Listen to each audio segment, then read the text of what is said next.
going on, everybody? It's your boy Bryce here with the Real Squad, and you already know what I got for y'all today. It is the spoiler-free review of the Batman. We are here, y'all. What? And you know I had to do the shoes for nerds real quick. Come on, man. We out here, bruh. We does this for the Batman, bruh. What? As you all know, this has been on my list for the most anticipated movie of the year. Pretty much is my number one.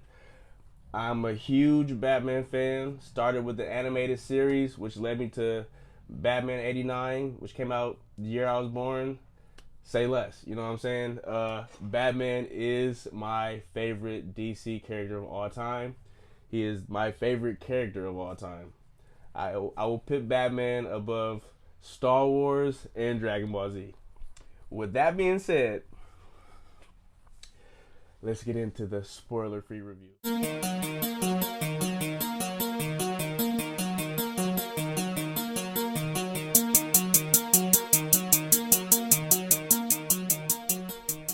Alright, first things first. Robert Pattinson as Bruce Wayne, aka Batman. Wow. I was always on the fence or the camp of like, let's give this guy a chance, because we saw what happened with Ben Affleck. Before that, we saw what happened with Heath Ledger with the Joker. Even when Michael Keaton was cast as Batman '89, people were tripping on him, calling him Mr. Mom, because people knew him from that movie or whatever. But I've always held out hope. Like, look, Robert Pattinson is a good actor. He has that Twilight stuff following him around forever, but he has been in so many other projects after that that are just gold. You just gotta check out his stuff after Twilight. Twilight was an obvious mistake. It's crazy how it's hunted him to this day. And like I said, when he got announced, people was tripping, talking about from a vampire to a literal bat. Is he gonna be shiny? Oh, they had all the jokes. Let's hear you talk about him now. What? Robert Pattinson as Batman, when he had on the suit, there was no point in time where I was thinking like, damn, Robert I completely forgot. I'm like, I had to remind myself every now and then, like, dude, this is Robert. It's the way that he was talking as Batman, walking as Batman. It was scenes when he would appear, and before you see him, you hear footsteps. And it's like they utilize the darkness at an all-time high. I've never seen the fear and darkness, the aspects of Batman be used like this other than the animated series. And I like the first probably hour, it felt like just a live action animated series episode. Like, I'm literally watching the animated series brought to real life. That was the entire vibe. The music, the grittiness is so dark, dirty, and Gotham finally has become an actual character. The city of Gotham, like, it didn't seem like just a random city. Like, you know what I'm saying? Christopher Nolan's movies were great. Don't get me wrong. They were just very, very real, very realistic. Batman Begins had a few scenes in a place called the Narrows, which gave off a more of a Gotham feel. But the Matt Reeves Batman Gotham feels like Gotham more so than the Dark Knight trilogy that Nolan did.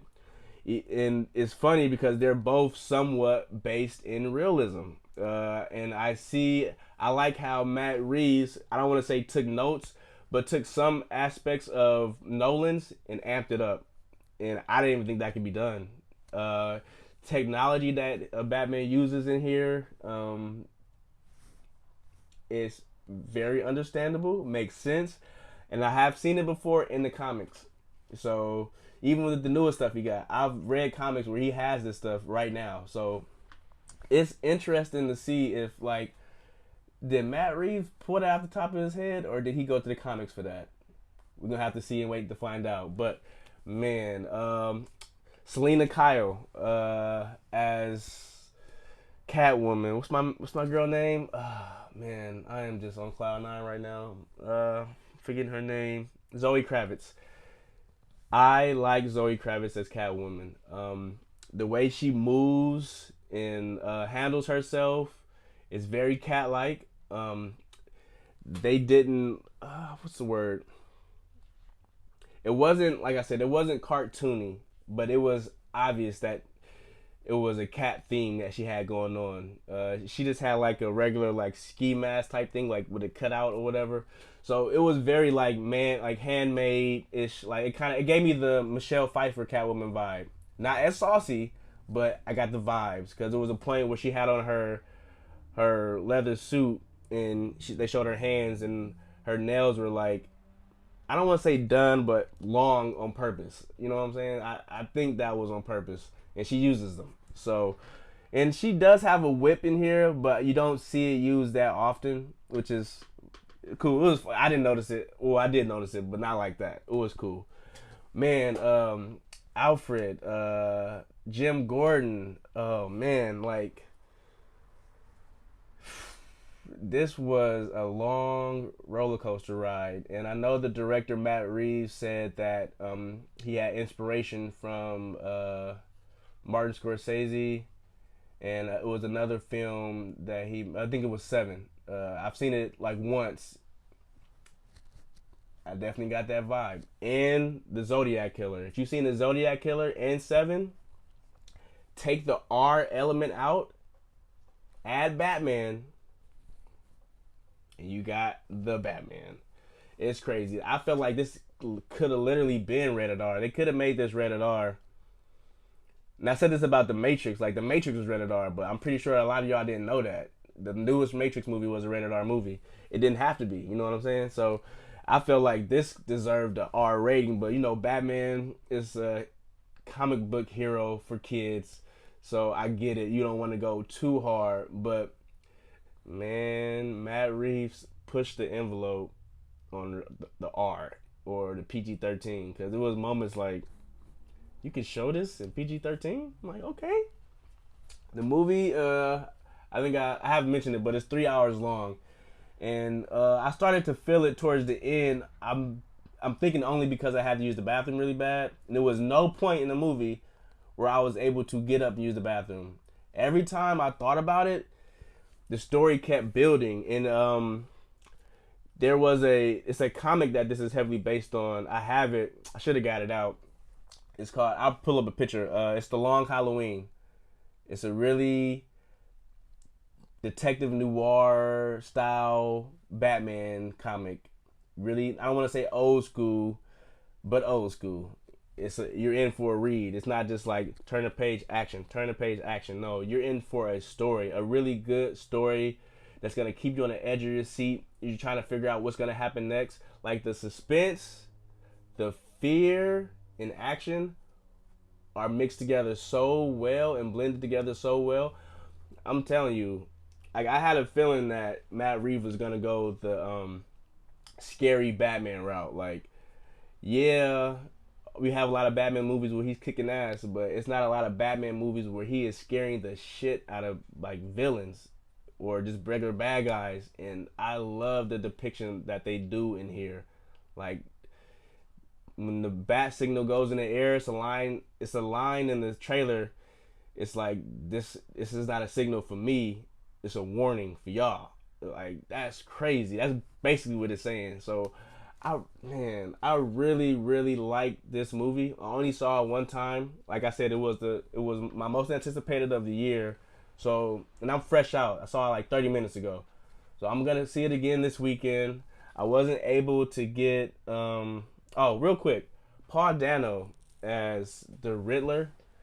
If you saw him in Prisoners, and I feel like his character from Looper, too, like the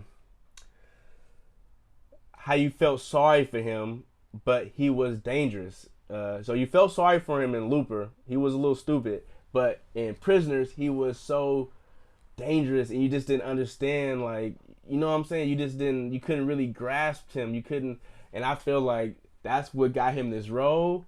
And I wish I could have got to see more Paul Dano. If that makes, you know what I'm saying? I wanted to see more of him because just like the Zodiac Killer, the Riddler is not seen a lot. So he is really smooth. The riddles, top notch, top notch. Detective Batman, top notch, top notch.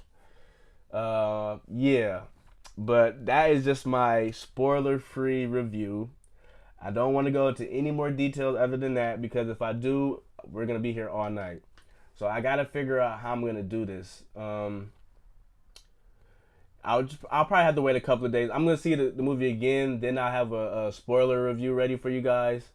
But man, I'm gonna have some Batman videos to drop because